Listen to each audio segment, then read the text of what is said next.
I'd like to welcome everybody back to Living a Good Life. We're here in the TGM studios in the Entertainment District in Prescott Valley. I'm here with Skyler Reeves, restaurateur, master of restaurant design and creation.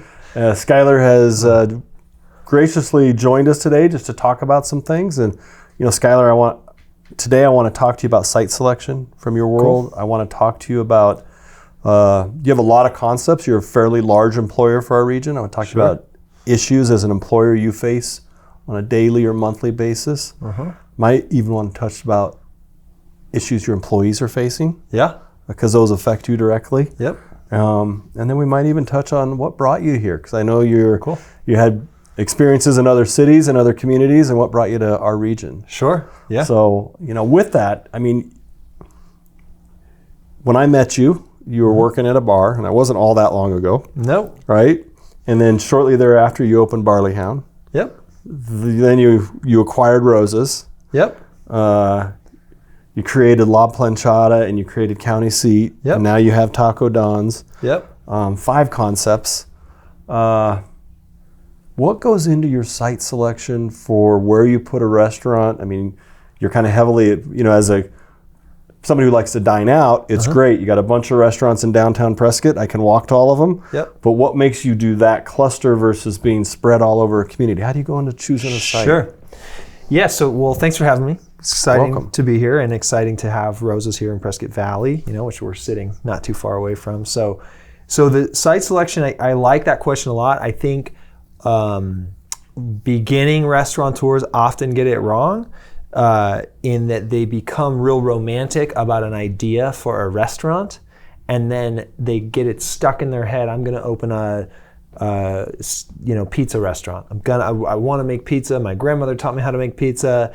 It's all about pizza. I want to do this. And then they get real emotional about that and go out and try and find a space for that pizza restaurant. Now, that'd be fine if we lived in a vacuum and you didn't have kids or a spouse or a community you lived in or a house that you lived in, and so you can't just widen your search to the entire world. So you're going to be looking in a relatively small geographical area and you've already pigeonholed yourself to pizza, let's say, for example. Okay. So then you go around and looking, and it's 2,000 feet, 4,000 feet, 6,000 feet, and you're gonna when you fool yourself into making the right decision, when deep down it's not the right decision, because it's like the first sports car I bought. I'm like, I probably shouldn't be buying this car, but I'm still going to do it because I'm 20, And so I know that happens to a lot of people, particularly for their first restaurant, whether they're new in the restaurant game or they've been a manager for a long time and they just really have this idea for this certain type of restaurant, and they go out trying to jam this square peg in a round hole. So I look for the space first, right? Okay. So I go out and I might have an idea, hey, I want to do something in Prescott Valley. And then I go start looking for the space, see who the landlord is, what the situation is with the landlord, see if there's an existing tenant.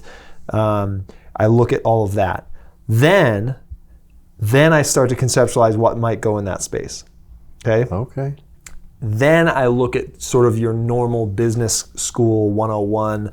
Who are my competitors? What are the price points? What other offerings are around? So let's say for this Rosa's we're sitting down the block from, it was perfect for a Rosa's, and I wanted it to work so bad, but there's another family Italian directly across the street from it.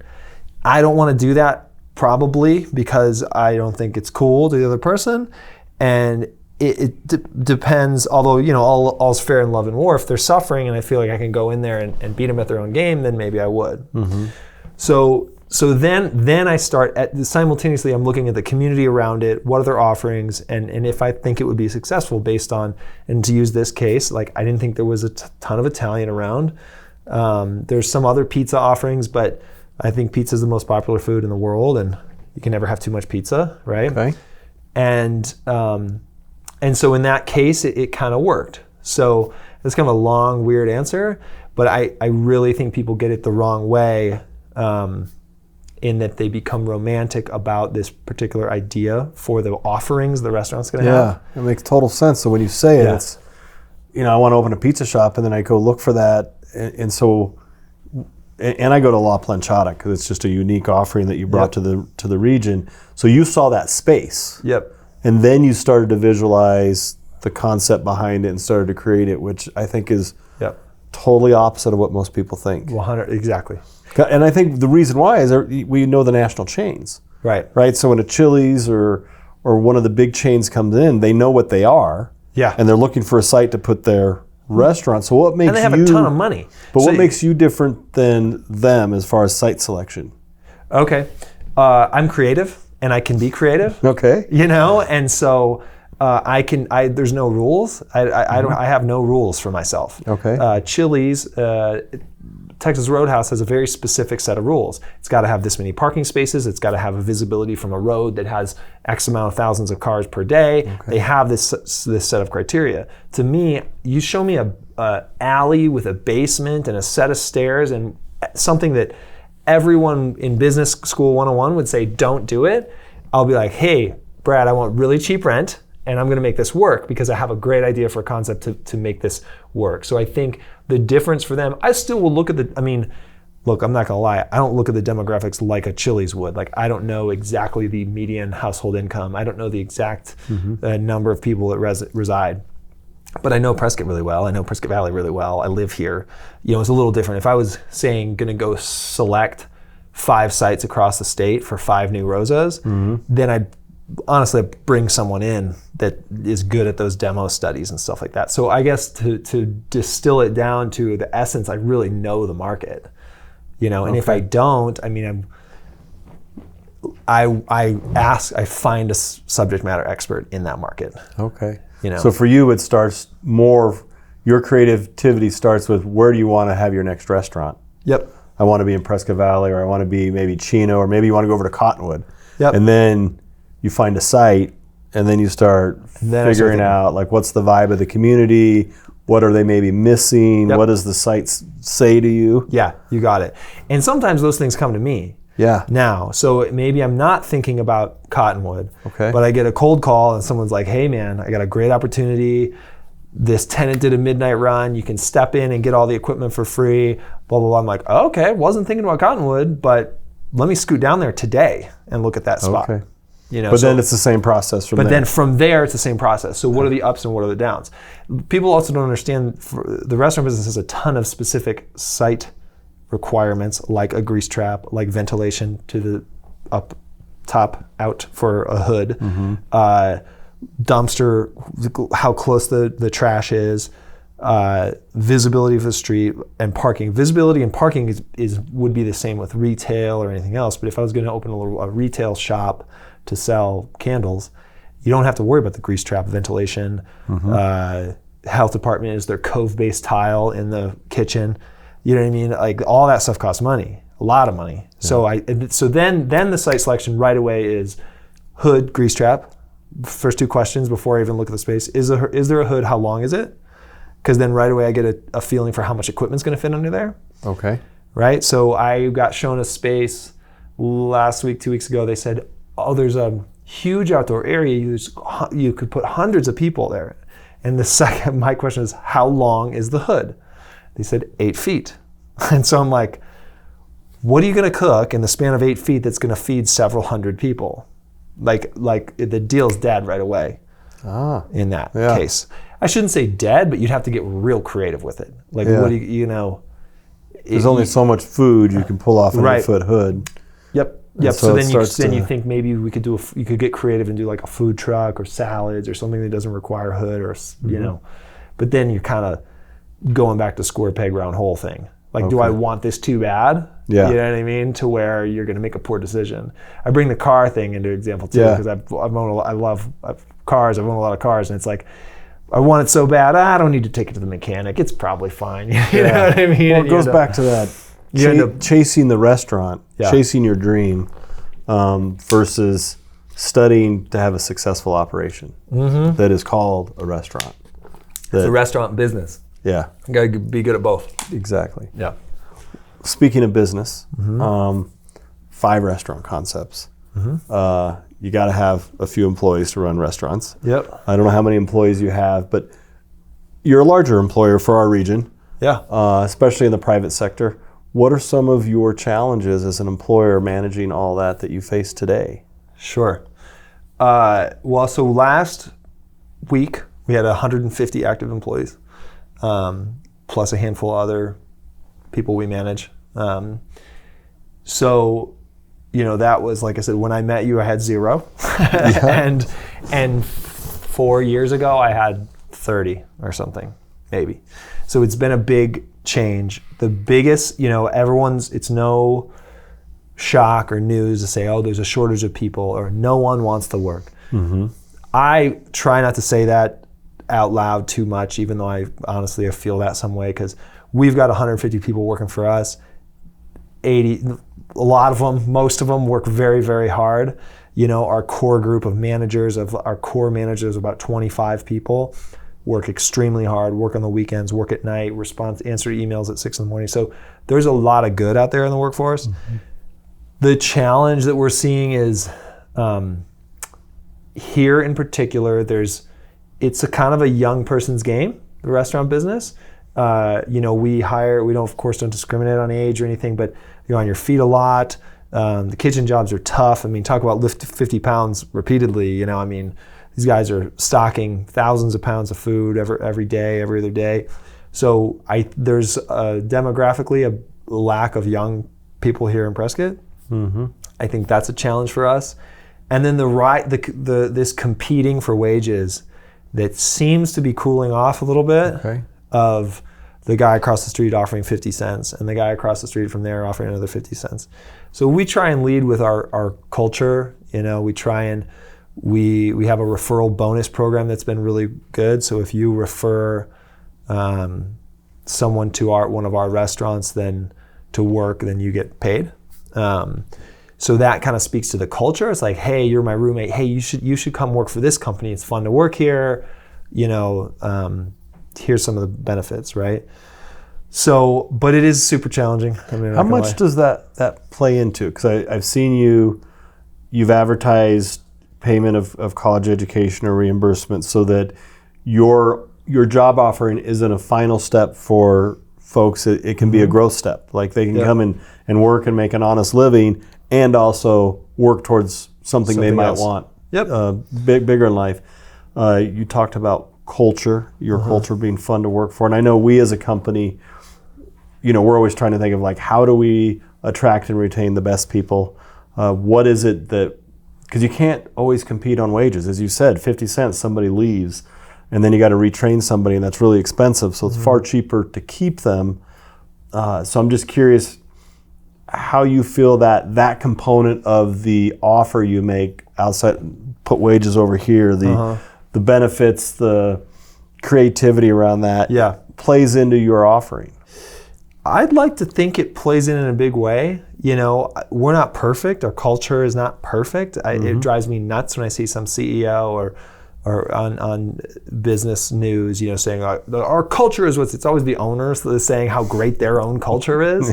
You know what I mean? Where I try and gauge that all the time. Are people having fun? Is it fun to work here? Is that manager too hard on people? Is that manager too easy on people?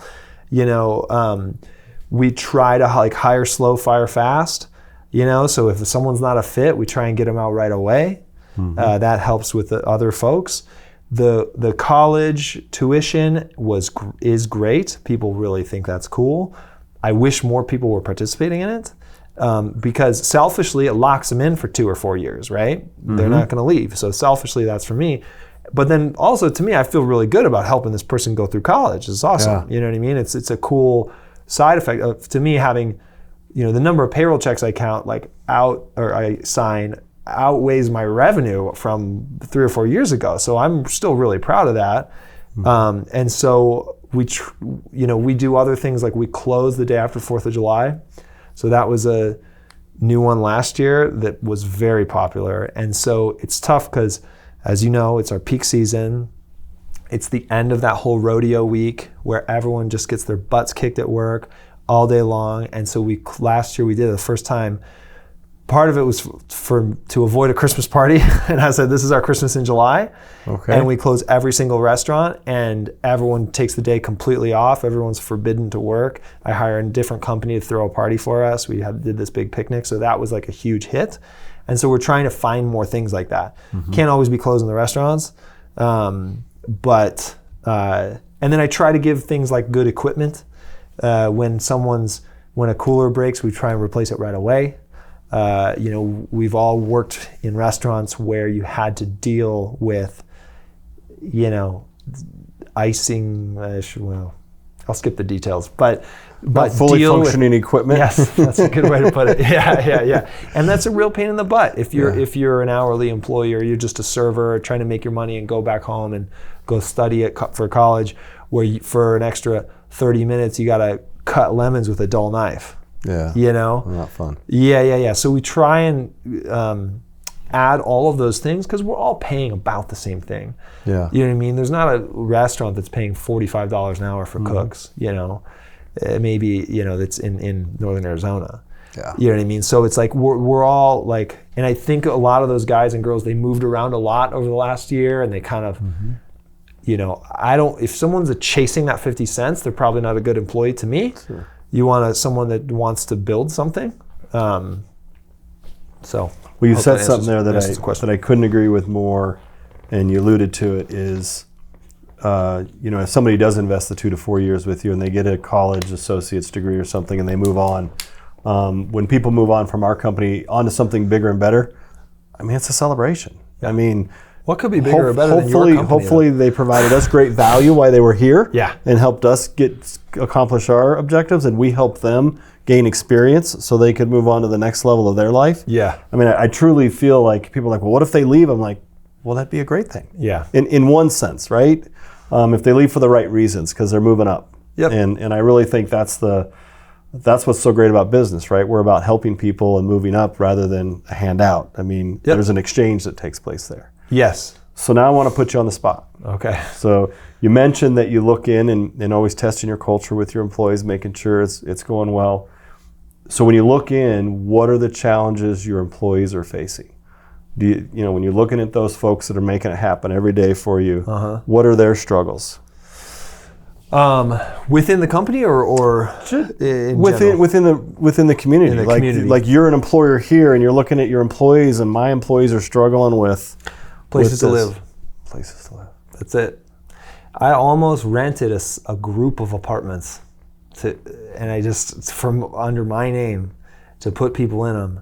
And I just decided it's too close to home. It's too much entanglement, with the employee. The reason I say that is, I had a guy, he was offering 6 months rent. He had some dings on his credit, and he had been working very hard. He was living with a family member. He had saved a lot of money up, and he was offering 6 months cash up front to get into these places, and he was just getting turned down left and right. Wow. So is it availability? Is it attainability? Like they just can't afford the rent that's being charged? Quality of home? I don't know. Probably all of those things. I think that there's places out there to be found, but I think you got to be really aggressive. And again, this, in this guy's case, he worked from, 9 or 10 in the morning until 8 or 9 at night every day, or 5 days a week. And so it's tough to find a place when you're, you know what I mean? I've encouraged people all the time, hey, I got to go look at an apartment. Yeah, go get it. Bring your down payment. You know what I mean? Yeah. So I think the number one thing is the availability, though, and the affordability. So it's, I've seen the comment on the social media. Well, you should just pay them more then. Like I have this like endless supply of cash. Well, then you got to charge me more for dinner, right? And more for a drink. And it's a vicious circle. I am like in the center of the inflation situation. Like I am the guy, like I'm like right, meaning like I see the food coming in more. I see there's less drivers, so the food delivery is harder to get. And then you see the gas go up, so you see a bigger surcharge. Yeah. So then I see me having to raise menu prices, and then I see the cost of the employees driving up that are in the same situation. It's crazy. Yeah. It's crazy. So in housing, I don't know as much about housing, of course, and I live in my house. I don't really follow what rents are or anything else. Mm-hmm. But I just hear this through my employees and friends of, it's hard to afford a $2,000 a month apartment, especially if you've got a kid or two kids, or if you have a pregnant wife, or someone who can't work at home too. Yeah. Well, and if you think of it, if it's $2,000 a month rent, most people, if they're dotting the I's and crossing the T's on their future, they don't want to spend more than 30% of their income. So you're looking at somebody who's got to be making at least $6,000 a month net. Really? Net. Really? To be able, net, exactly. Right, so that's more like, let's call it $7,200 a month. Yeah, and so, I mean, that's a lot. It's a $90K job. Yeah, exactly. Right. I mean, so we're talking, right now, you got to be making $90,000 a year. So if all your staff made $90,000 or more, how much would a dinner cost me? I mean, that's where it boils down to, right? I would be in Mexico somewhere because I wouldn't have any money. I don't think I'd be going out to dinner, right? No, you can't. But that's the reality, that I don't know if it's always connected to everybody in the community. Like this is a circle, and it's vicious, right? If we raise the minimum wage, then you hit inflation, so food costs and everything goes up, then you've got to raise the price of your meals. Absolutely. And then I got to pay more. Yep. Right, it's similar, and the nuance that is always lost in this conversation that drives me nuts. Again, if you're watching the business news, or I can't think of that, CNBC or some one of these business, is that in these little 3-5 minute sound bites, the nuance that lost in minimum wage, good or bad. I think good. I think bad. It's like there's some nuance there, right? Yeah. So if I'm paying 15-year-old high school sophomore a minimum wage of $15 or $16 an hour to scoop ice cream 4 hours a weekend, that doesn't seem right to me. That's like the intent of the law is not doing its job. The intent was to stop a big bad employer from paying slave labor, from paying $1 a day to someone, right? Yep. That's never going to happen again. I think if you said, hey, all of a sudden there's no minimum wage, no employer is going to be able to just all of a sudden cut their wages in half, because you have this same competitive market, right? So if I said, great, no minimum wage, everyone makes $5 an hour, you think I'm going to have any employees left? No. The next day, somebody's going to pay more. Absolutely. Yeah. And so you let the free market kind of take care of that. So in a now I'm really reaching here. If you're in Asia, children sewing clothing, again, I don't know nearly enough to be talking about this, but like the idea of having some regulation there is important. Well, I think America has gotten spoiled, because we've benefited over a great country that was built on capitalism. So as a country, we've done very well, and I think we have the best standard of living as a country in the world. And yet we're the hardest on ourselves. We're really hard on ourselves. But we've gotten used to cheap products, and those products come from other countries. Yeah, they're made in other countries. They may have been thought of in the United States. I'm going to make clothing, but I'm not going to actually make the clothing here. I'm going to go to all these iPhones. I mean, they come from. Let's be honest. A lot of stuff comes from China, and we get used to that really cheap labor that's making it, and then it gets shipped over here. But then yet we want high wages over here, and they there's come a lack from of factories understanding with nets on them to stop people from jumping off the top. Yeah, that is a fact. Yeah. So the point. So trying to rein it home to a restaurant in Prescott, Arizona, the nuance has been lost in that high school kid to get their first job, where, which was exactly what I had. They should be paid fairly, but it's not part of this conversation. And then of the overall wages of, everyone should make $80K a year to afford a $2,000 a month apartment.